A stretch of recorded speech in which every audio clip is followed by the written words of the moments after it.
Olá, começou o Hashtag Educa, a nossa conversa sobre educação aqui na Multirio, na NET, no canal 26 e pelo Facebook. Seja muito bem-vindo ao Hashtag Educa. Esse programa é feito para você, por isso participe, a sua participação é extremamente importante. Quando você participa, você enriquece a discussão, a reflexão, traz coisas novas, sua participação é extremamente importante.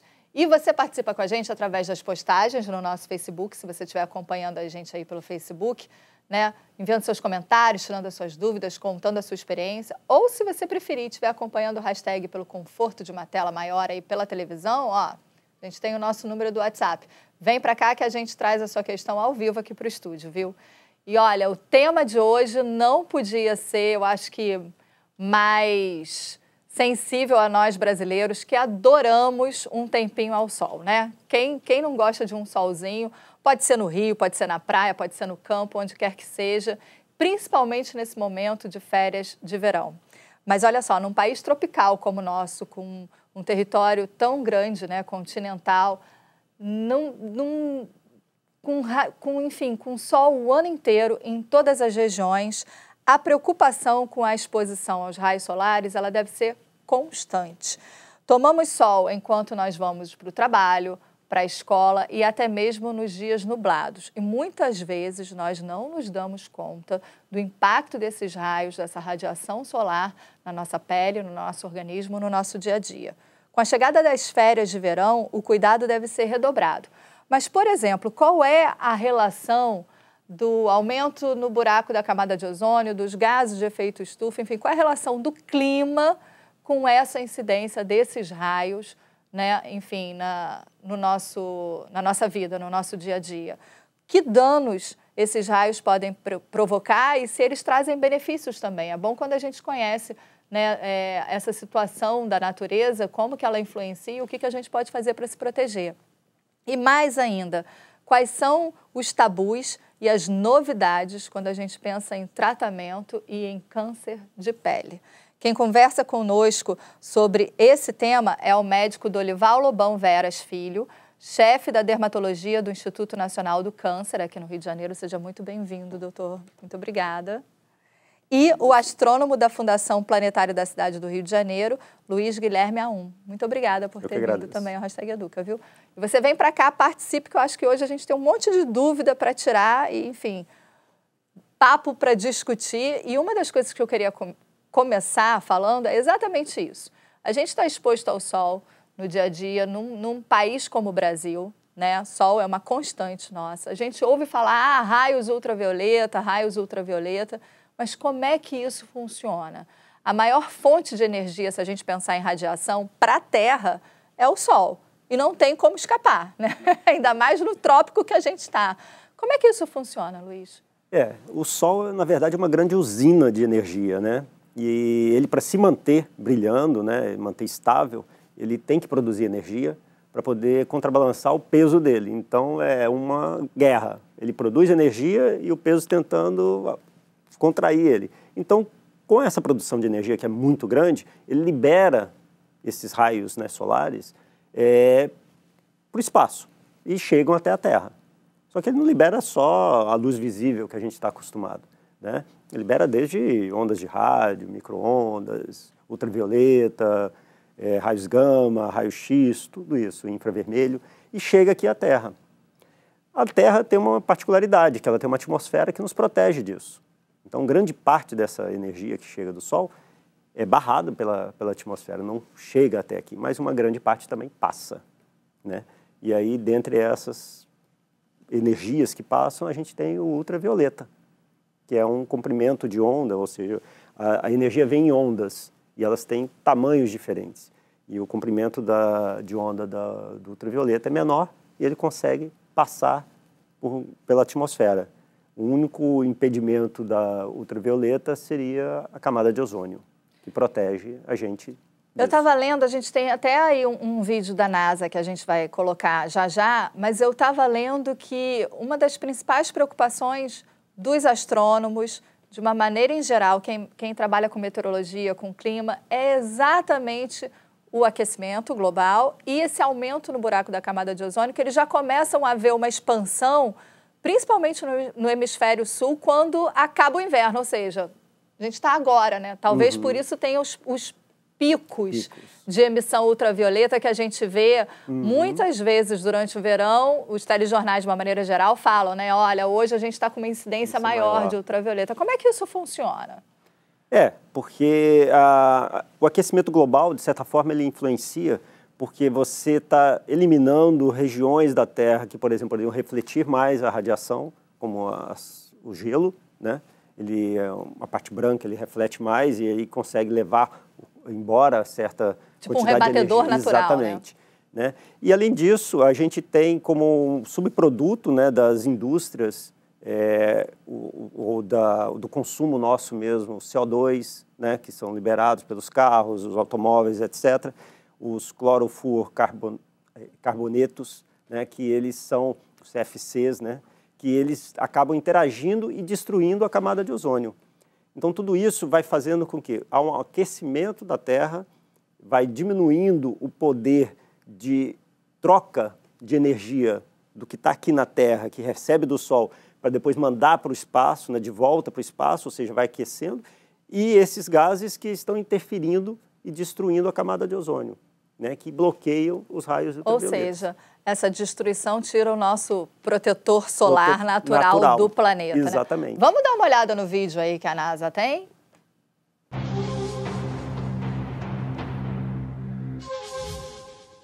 Swirling spiral arms of galaxy M33 can be seen in visible light, but the true extent of these spiral arms are revealed in ultraviolet light.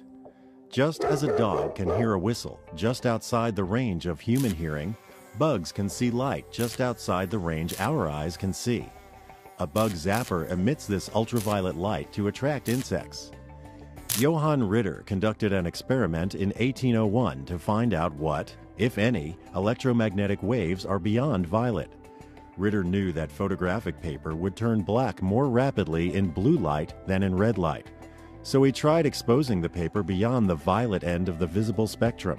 Sure enough, the paper turned black, proving the existence of light beyond violet, ultraviolet rays. These ultraviolet rays, or UV radiation, vary in wavelength from 400 nanometers to 10 nanometers and can be subdivided into 3 regions: UVA, UVB, and UVC. Visible light from the sun passes through the atmosphere and reaches the Earth's surface. UVA, long-wave ultraviolet, is the closest to visible light. Most UVA also reaches the surface, but shorter wavelengths, called UVB, are the harmful rays that cause sunburn.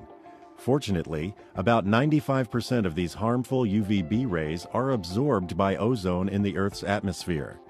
UVC rays are the shortest and most harmful and are almost completely absorbed by our atmosphere. The ozone monitoring instrument aboard NASA's Aura satellite detects ultraviolet radiation to help scientists study and monitor the chemistry of our atmosphere, including UV-absorbing ozone. While atmospheric protection from harmful UV radiation is good for humans, it complicates the study of naturally produced UV rays in the universe by scientists here on the Earth's surface. Olha só, a gente está até com uma interatividade aqui, mas antes eu queria perguntar para o astrônomo e para o médico. Qual o impacto desses UVs na nossa saúde? Por exemplo, o UVA ele passa, né? E a gente pode ver em produtos, principalmente para proteção mesmo de câncer de pele, proteção UVA e UVB, já que a UVC, acho que ficou claro ali no vídeo da NASA que nem chega, né? Pelo menos se a gente mantiver a camada de ozônio funcionando direitinho. Mas assim, qual o impacto disso na nossa saúde? O que a gente vai acabar mesmo sentindo e recebendo desses raios na nossa saúde, no nosso dia a dia? Na verdade, o raio ultravioleta B, ele é o responsável pela formação do câncer de pele. O raio ultravioleta A promove o envelhecimento cutâneo. Então, a gente tem que ter o cuidado. Nas proximidades das 12 horas do meio-dia, a incidência de raio ultravioleta B é muito alta. E a de ultravioleta A, não, ela vai reduzindo conforme se afasta das 12 horas. Então, é fundamental que, nesse horário, pelo menos, você faça o uso do filtro solar. Agora, o sol das 7 da manhã ou das 7 da noite faz tanto mal quanto do meio-dia para o envelhecimento da pele. Agora, a gente pode ver que, por exemplo, esse raio, ele chega, ele atinge a Terra, o que filtra seria a própria camada de ozônio, de alguma maneira. A gente vai falar sobre os filtros, os protetores, os acessórios, mas, assim, ignorância minha mesmo, e eu quero tirar essa dúvida aqui agora. Passa pelas telhas, pela matéria de uma maneira geral? Isso depende muito da composição, realmente, porque são raios curtos, né? E então, isso depende do que é formado, porque às vezes ele pode interagir e ser refletido. Então, não dá para a gente falar de uma forma geral o que protege ou não, mas existem alguns produtos, né, como, que podem ser passados. Isso a gente usa nas nossas roupas, né? Nas roupas, principalmente, que tem a proteção. Mas não é muito comum ter em coberturas, mas as coberturas, de certa forma, elas têm uma certa proteção de acordo com a composição química. A gente estava até falando dos vidros dos aviões, né? Sim. Antes, eu estava comentando com eles que eu li uma matéria de um fabricante de vidro para avião que estava tentando aperfeiçoar mais ainda por conta da radiação ultravioleta, porque no avião você, então, está muito mais exposto a essa radiação, né? E a gente estava comentando mais cedo aqui, antes do programa entrar no ar na NET em rede nacional. Sol da Serra queima mais, né? Sim. Por quê? Por causa da altitude. Né? Ele tem a ver tanto com a altitude quanto a latitude. Se você chega muito próximo do Equador, também vai queimar muito mais. Quanto mais alto você estiver, também mais queimadura você vai ter na pele. Você tem uma camada de atmosfera menor quanto mais alto você está, né? Então isso impede com que a atmosfera ela bloqueie esses raios. Ou seja, essa discussão que a gente tem sobre fotoproteção, preocupação com câncer de pele, ela não é uma questão para quem está no litoral, para quem está no nível do mar. É para o país inteiro, onde quer que você esteja. Sim, claro. É uma preocupação que tem que existir. Você estava até comentando quando você era mais novo, né? Isso. A gente tinha que passar, mas era lá no interior do Goiás, né? A gente ia para lá e tem que ter proteção. Só que naquela época não existiam esses protetores UVA e UVB de hoje em dia. Mas tem que sempre ter uma proteção, porque a gente ficava muito queimado. Olha só, tem uma pergunta aqui do Moisés Hilberberg, que ele fala o seguinte: hoje em dia, muito por conta dessa preocupação com câncer de pele, as pessoas não estão se expondo mais ao sol como deveria e a gente tem aí problemas de carência de vitamina D, fixação de vitamina D. É tabu, não é? Como é que é isso? Na verdade, não existe nenhum consenso sobre isso. É uma briga eterna, mas a última reunião que se teve sobre isso, num país ensolarado como o nosso, país que tem muita insolação, é suficiente 15 minutos de sol por semana para a fixação da vitamina D. Nossa, eu pensei que fosse por dia, que ele ia falar por dia. O Luiz também assustou que nem eu. Eu estava tentando fazer isso por dia, agora já vou relaxar um pouco mais. Né? Olha só, tem um comentário aqui, Priscila Francischini, vídeo muito claro para nós leigos, perfeito. Eu também queria mostrar, já que a gente está falando em raios ultravioleta, teve um vídeo viral em 2014, correu aí, enfim, as redes sociais, de um fotógrafo que é o Thomas Leverett, que ele gravou várias pessoas com a câmera dele, mas ele colocou um filtro, né, ultravioleta para mostrar exatamente o impacto do sol. O vídeo se chama Como o Sol Te Vê, não como a gente vê. Mesmo ele tendo já aí um tempo, né, de circulação, ele continua extremamente impressionante. Eu acho que vale a pena a gente dar uma olhadinha. Vamos lá?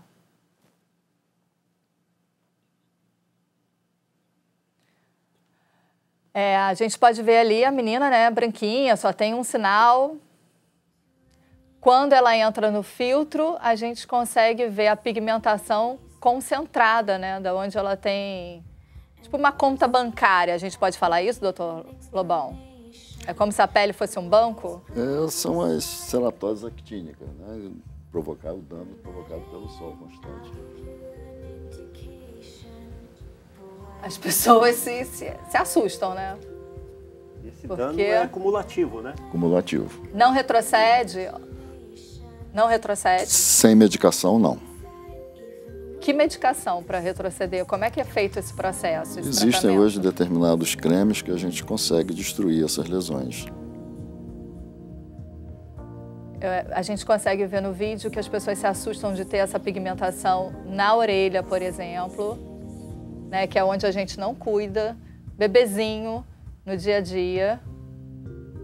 E mais para frente a gente vai ver que quando passa o protetor solar, qual é o efeito do protetor na pele, diante dessa câmera. E uma coisa que eu queria perguntar, protetor solar, a menina é negra, a moça é negra no vídeo, as pessoas às vezes falam, mas eu já tenho melanina, eu tenho bloqueador solar natural. Isso é um tabu. Negros e pardos, de uma maneira geral, também precisam de protetor solar, tanto quanto os brancos. Sim, mas eles têm muito mais proteção do que o indivíduo branco, porque ele já tem o fotoprotetor natural, que é a melanina, que não permite que o sol penetre. Aí a gente tem o efeito... Desculpa, mas isso é só por conta do envelhecimento ou não? Do câncer em si também? Do câncer também eles têm mais proteção. Dos raios ultravioleta A e B. Interessante. Olha, a gente pode ver que quando passa o protetor, realmente forma uma película, né, completamente, parece uma graxa, mas é a proteção ali para a ação dos raios, né, ultravioletas. A gente estava aqui brincando antes, né? Maquiada, obviamente, não dá para vocês verem, mas embaixo da maquiagem tem sardinhas. E essas sardinhas, obviamente, em algum momento, elas podem virar, se não tiver um acompanhamento. Sim, são os, né, pré-cânceres. Pré-câncer, né? Tem uma outra coisa que eu também queria falar para vocês, que também não dá para ver, eu estou me dando de exemplo aqui, é o seguinte, a gente tem as manchinhas solares, que são essas manchinhas escuras, mas muito me chamou a atenção quando começaram a aparecer as manchinhas branquinhas, e que também são provocadas pelo sol, certo? Sim, são provocadas pelo sol, mas felizmente essas não são cancerizáveis. É só questão estética mesmo. E o que é, hoje a gente tem aí, a gente perdeu recentemente o cantor Roberto Leal por conta de um câncer de pele. Hoje a gente tem o Vanderlei Luxemburgo, técnico, falando da questão do câncer que ele está no nariz. Quais são os 3 tipos de câncer que a gente tem? Na verdade, o câncer dos dois são bem diferentes, né? De uma maneira didática, a gente consegue dividir o câncer de pele em câncer de pele melanoma e câncer de pele não melanoma. O câncer de pele melanoma é aquele mais agressivo, é aquele câncer que produz metástases, que, portanto, leva o indivíduo ao óbito. O câncer de pele não melanoma, ele não produz metástases, ele não leva ao óbito, mas ele provoca destruições grandes, e como ele ocorre muito mais em região de cabeça e pescoço, você pode ter perda de estruturas nobres, como boca, nariz, olho, orelha, etc. Quais são os números que a gente tem hoje em relação a isso? Olha, no universo de 600 mil casos de câncer geral no Brasil, até 31 de dezembro, 180 mil serão na pele. Isso dá em torno de 32% do total desses cânceres. Portanto, a pele lidera esse, digamos assim, ranking oncológico. A gente tem um vídeo também que eu quero mostrar do Cancer Research do Reino Unido, que me trouxe um dado extremamente... Eu fiquei, pelo menos, impactada, e aí eu queria tirar essa dúvida com você. Da ação do raio ultravioleta na célula em termos de dano para o DNA. Vamos dar uma olhada? It can be easy to get caught out in the sun and get sunburnt. But what is sunburn? Sunburn happens when the DNA in your skin cells has been damaged by too much UV radiation from the sun. The heat and pain you sometimes get from sunburn is your body's attempt to repair the damaged cells. The DNA damage can happen before the first signs of sunburn show up. Even though your skin may eventually feel and look healed, some cells with damaged DNA can be left behind because our repair mechanisms aren't perfect. Over time, these damaged cells multiply and can develop into skin cancer. Remember, sunburn doesn't have to be raw or peeling. For people with lighter skin, sunburn may make your skin go pink or red, or it could be irritated or tender or itchy for people with darker skin. You are most likely to burn in the middle of the day when the sun is highest in the sky. Sunburn doesn't just happen on holiday or sunny days. Sunburn can still happen on a cloudy day. Whether you're in the UK or abroad, protect your skin when the sun is strong by using a combination of shade, clothing and sunscreen. A gente viu aí a gente está voltando, não sei se o áudio, a gente está voltando, não sabia se o áudio já estava aberto. A gente viu, se você estiver no Reino Unido e tal, né, mesmo em outro hemisfério, com uma incidência solar diferenciada da nossa, é preciso essa preocupação. Então, quando a gente viaja, não é porque está num país mais frio, num clima diferenciado, que precisa se descuidar, principalmente nesse momento de férias, né? Ainda mais se você usa umas roupas de frio lá fora, né? Você se descuida mesmo, você acha que está com frio, então não tem problema nenhum com o sol, né? Mas não, o sol está agindo de qualquer maneira, ele está agindo lá e está causando dano. Então não é só num país tropical. Lógico que no país tropical você tem incidências maiores, porque está mais voltado para o sol a maior parte do tempo durante o ano. Já em países em latitudes mais baixas ou altas, eles têm menos presença do sol, mas de qualquer maneira o dano é feito. A grande questão é que nesses países europeus, os indivíduos têm pouca melanina na pele. Então, a pele mais clara que são mais suscetíveis a esse câncer. A gente vê aqui, por exemplo, no Brasil, muito mais comum melanoma em perna de mulher no sul do país. É mesmo? Porque são as pessoas de pele muito clara e que estão sendo expostas comumente ao sol durante o dia inteiro. Agora, eu quero perguntar para vocês o seguinte, em termos de novidades, até a Priscila Francischini. Priscila, muito obrigada pela participação aqui no Hashtag Educa, viu? Ela mandou uma outra pergunta para a gente, perguntando dessas roupas com filtro, chapéu. Hoje em dia você tem chapéu também com filtro. Quero trazer aquela questão que eu falei, porque eu tenho cabelo, não sou calva, não preciso proteger. Como é que isso funciona e como é que funciona a proteção solar em termos de cosméticos também? Tá, essas roupas que são lançadas agora, ditas UV-Line, são perfeitas. Ela realmente te dá uma proteção total contra o sol.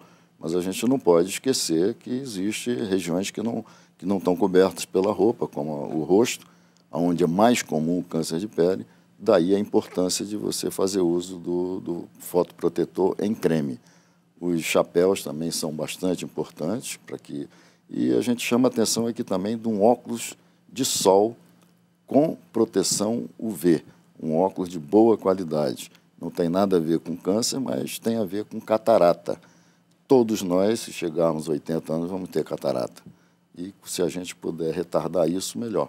Então, quanto menos incidência do sol nos teus olhos, mais tarde você vai ter catarata. É importante isso que ele falou das lentes, porque uma lente qualquer acaba até queimando o olho, né? Se a gente for pensar em termos de física, o fenômeno, né? Como isso acontece em relação ao vidro. Você pode explicar um pouquinho? Porque você, por exemplo, tem... Os raios vêm e entram, né? Elas têm comprimentos diferentes. Então, eles entram nos seus olhos, não tem jeito. E isso vai danificar as células que estão lá dentro, né? A proteção que tem ali é exatamente esse bloqueador que tem para poder evitar os raios ultravioleta. A gente tem exemplos clássicos, Galileu Galilei, ele ficou cego de tanto observar o sol, né? Naquela época não se tinha esse conhecimento todo, né? Então, tem que ter essa proteção, porque isso no dia a dia nosso, a luz reflete em todos os lugares e está vindo de todos os lados. Então, isso vai danificando, e é acumulativo, e vai danificando seus olhos, não tem como. Na verdade, o óculos sem proteção UV, ele engana a tua retina, engana a tua pupila, porque ela fica escura, então ela fica bem dilatada, fica bem aberta, e aí penetra mais raio. Ainda. Ou seja, pior ainda. Muito pior. Por isso que tem que haver a proteção UV. A gente, quando trabalha, o pessoal fala assim, mas essa luz fluorescente e tal, a gente também tem que passar protetor solar. É mito, não é? Isso é uma questão duvidosa. Parece que essa luz branca, quando ela é emitida menos de 20 centímetros, que está aí no seu tablet, que está no celular... Ou seja, eu estou super, né, aqui irradiado. Possivelmente ela seja um indutor, pelo menos de manchas, mas talvez de câncer de pele também. Gente, eu estou lascada, né? Porque eu já moro geração inteira, no Rio de Janeiro, ainda estou toda. aqui igual... Sabe desenho animado que tem uns pinguins que ficam assim com o rebatedor para se bronzear? E, aliás, eu queria falar sobre isso. né? No Rio de Janeiro, não sei no resto do país, você que acompanha a gente aí no #Educa, mas no Rio de Janeiro tem a moda de pegar marquinha. Vou pegar marquinha. E a pessoa fica tostando, ou na laje de casa ou na praia. Qual o efeito disso? Devastador? É péssimo.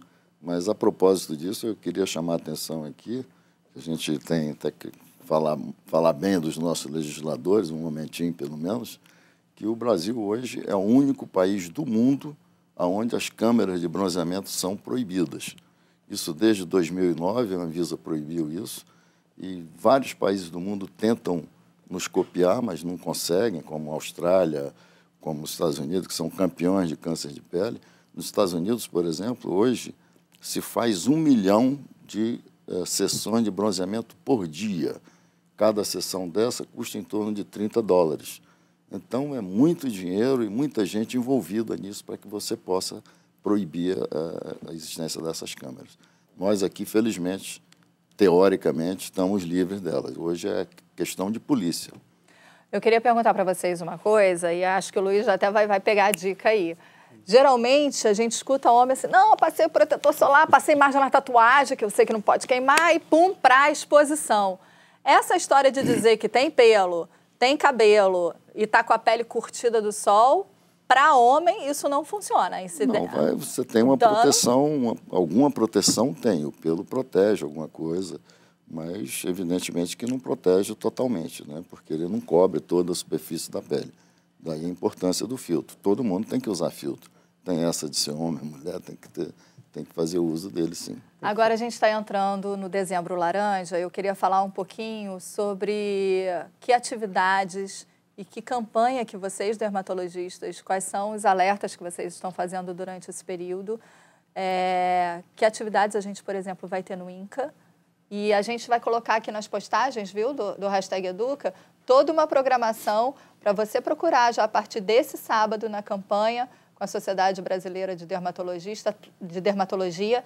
Está lá toda a programação para você poder fazer a sua averiguação, enfim, fazer seus exames. Como é que vai funcionar? Nesse dia, a Sociedade Brasileira de Dermatologia promove uma campanha onde a grande maioria dos serviços de dermatologia do Brasil dispõe médicos para examinar as pessoas que não têm condições de procurar um médico particular para ver a existência, a presença de um câncer ou de um pré-câncer de pele.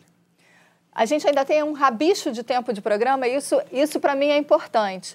Educação física escolar em muitas escolas do país, ela é feita em espaço aberto, nem sempre coberto, e não dá para você priorizar aquele horário de menor exposição aos raios. Que cuidados as escolas devem tomar? E pai e mãe que tiver filho indo para a escola, enfim, que não tem jeito, quais são os cuidados que nesse momento da educação física escolar a gente deve tomar? Evitar a exposição naquele horário de pico, né, próximo às 12 horas, e fazer uso do filtro solar, quer ele através das camisetas ou do próprio creme. É a única maneira que a gente tem de prevenir isso. A gente sabe hoje que mais de 65% do total dos cânceres de pele são provocados pela radiação ultravioleta. Ou seja, você que está acompanhando a gente ainda, está com o filho com recuperação, vai mandar para a colônia de férias, enfim, ou está com a criançada em casa durante as férias escolares, não pode facilitar e tem que fazer a proteção mesmo. Eu queria muito agradecer vocês dois. Muito obrigada por trazerem as informações para a gente.